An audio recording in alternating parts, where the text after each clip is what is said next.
A segunda lei de Mendel, ela permite que nós façamos uma análise de duas características ou mais ao mesmo tempo. Então, aqui Mendel, ele utilizou semente amarela e lisa e fez o cruzamento com sementes verdes e rugosas. Então, ele analisou a característica cor da semente, amarela ou verde, e analisou também a textura de sua casca, se ela tem uma textura lisa ou uma textura rugosa. Quando ele fez esse cruzamento, ele chegou à conclusão de que na geração parental, a cor amarela ela é dominante sobre a cor verde. Então ele usou o genótipo Vzão para identificar a cor amarela e Vzinho para identificar a cor verde. Também chegou à conclusão de que a textura lisa ela é dominante em relação à textura rugosa. E aí ele utiliza a letra R.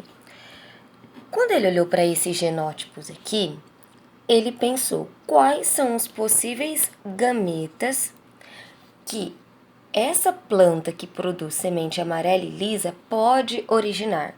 Então, o único tipo de gameta que é possível é o gameta contendo o alelo Vzão e o alelo Rão. Quando ele olhou para essa daqui, para uma planta que produz semente verde e rugosa, ele chegou à conclusão de que o único tipo de gametas que elas podem produzir é o gameta do tipo Vzinho, Rzinho.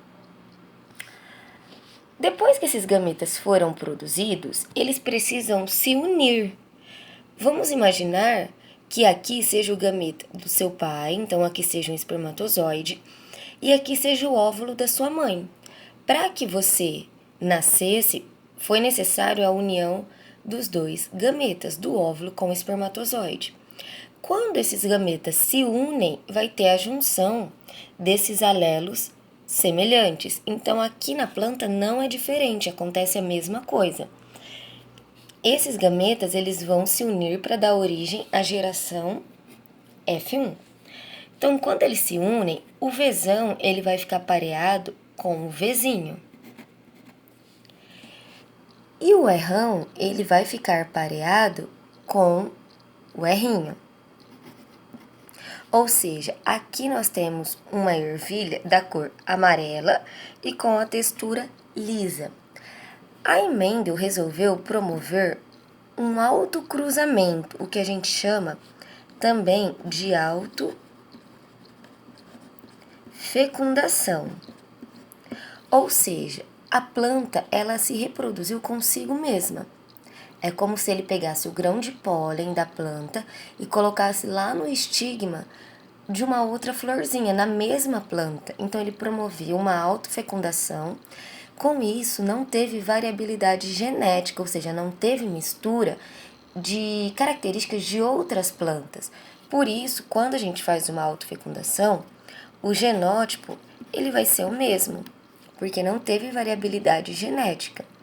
Quando ele olhou para a geração F1, ele pensou novamente, quais são os possíveis gametas que essa semente aqui pode me fornecer? E aí ele observou que aqui poderia ter os gametas do tipo Vzão, Rrão, Vzão, Rrinho, Vzinho, Rrão e Vzinho, Rrinho.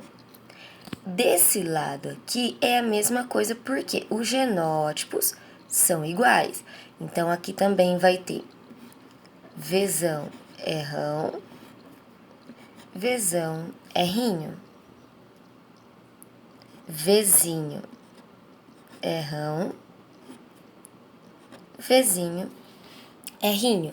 Esses daqui são os possíveis gametas que essas plantas podem produzir. Agora, nós precisamos encontrar quais são os genótipos da geração F2 ou da filiação F2.